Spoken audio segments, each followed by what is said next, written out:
Hi, I wish to study in the USA and I was hoping that you could explain the process to me. Yeah, hi. Yeah, process is like first once you decide to go for USA, first major thing is you need to take GRE and IELTS coaching.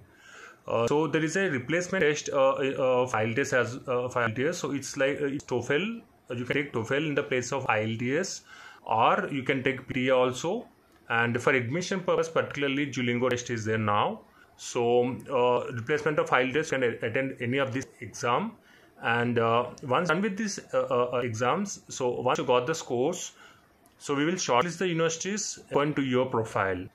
So here, while shortlisting, what will be concerns is, so we will look into your percentage, backlogs, year of pass out, and if you have any work experience, how many years you have work experience, and how much is your English proficiency scores you got, and how much is your GRE scores. All this by considering will shortlist the universities.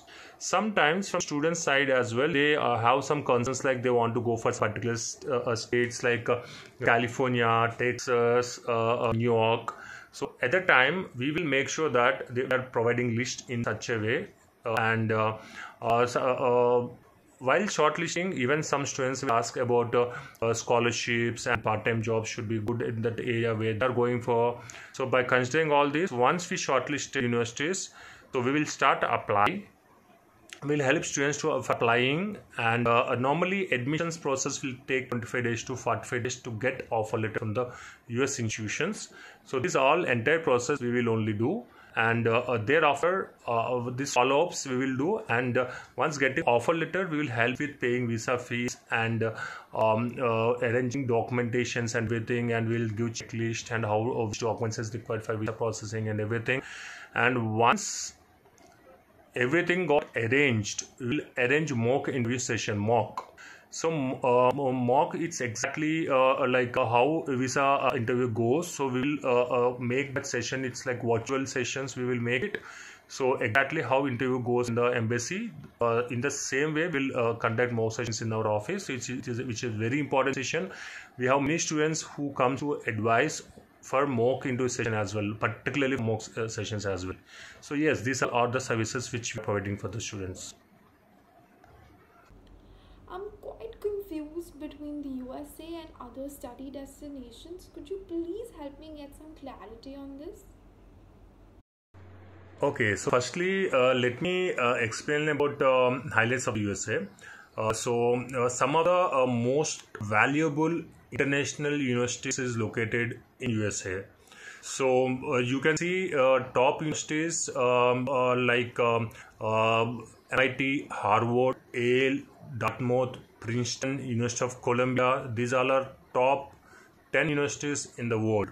So these are all located in USA. So most of the students will target for these universities when when they are preparing for high quality of education and high research universities. So we can say the other points like USA is good for very high research activities. So most of the universities all participate in high research activities here. So there is more than 4,000 universities located in USA.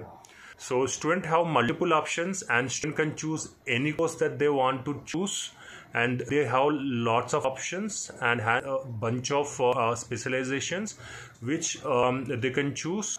And campuses are huge here, and with practical oriented mainly, and they provide international services, particular services, and other services like libraries and stadiums and everything is common there. So the stadiums are huge, and they actually make international students, and with mixed with all other students as well. It's like a multicultural atmosphere, what exactly I mean. So yeah, so by considering all this, so when students, when they keep that much of budget to complete masters in one of the international country, so they generally used to take all these main aspects. So I feel that's the reason. It's a good reason for all to choose US as a best in the first US as a priority option compared to all other countries. Considering the current scenario, how do I give the IELTS or the GRE? So how to take IELTS and GRE in current situation means, see, actually IELTS rates keep on postponing. So universities is accepting alternative test, Duolingo test. So you can take the test. So if visa, if they're not active because we haven't received confirmation from embassy that Duolingo is accepting. So you have to take IELTS again. So we are giving IELTS coaching and then Duolingo coaching as well.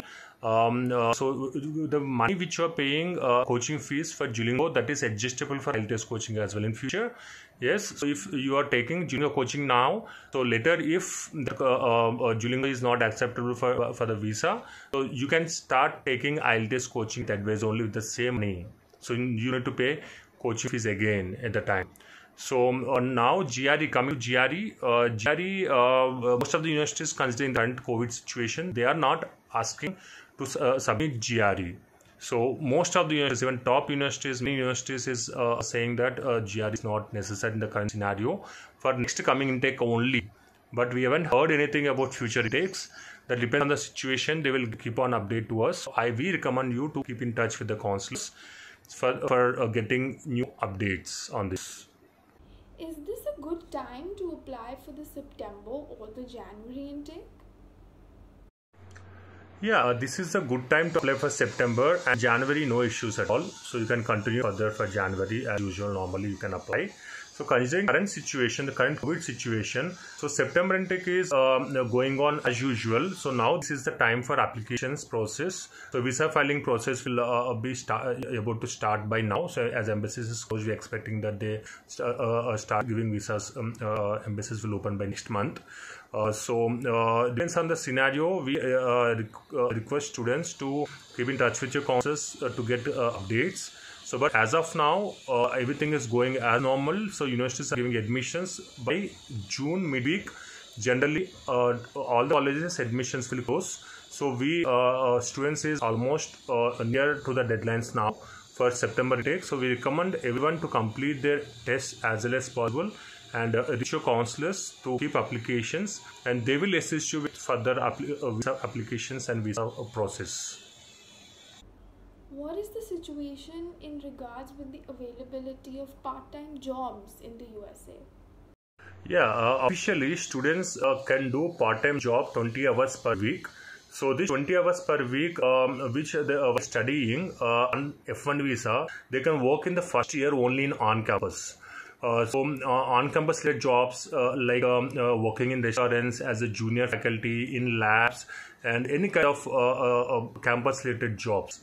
So if in second year they are released, so they can work in on-campus as well as off-campus in 20 hours per week only. But in the first year as well, so if faculty recommended them to work in off-campus, officially if they approve, then sometimes they may do. But generally, international students on F1 visa, when they're going to USA, they can work in on-campus only for starting 1 year.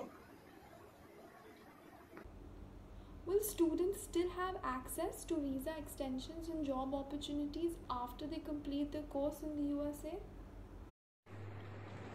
Yeah, visa extensions means directly students will get 5 years visa when they are applying itself. So 2 years after education, they can utilize OPT option, which is 1 year, and thereafter STEM students, which is science, technology, engineering, maths students only can utilize remaining 2 years option there. Otherwise, anyone going for MBA or any of professional related programs, they need to apply for H1 visa after OPT period. So generally, after completed 2 years of education, they have 3 months option only. It's not like they have 1 year no OPT option, so they will stay there without doing anything means. So it is not an option. So they have 3 months only to get a job. When they get 3 months of job, then in remaining 9 months they can continue their OPT. And STEM students, some students who completed the 2 years of education in science, technology, engineering and maths department, they can continue remaining 2 years of a STEM extension, and totally 5 years they are in SAFE, you can say. So after 2 years studies, 1 year OPT, and 2 years of STEM, and after that STEM is like a job period only.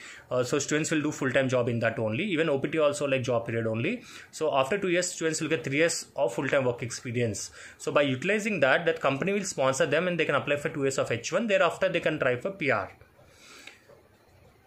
Thank you so much for solving all these doubts for me. Thanks a lot.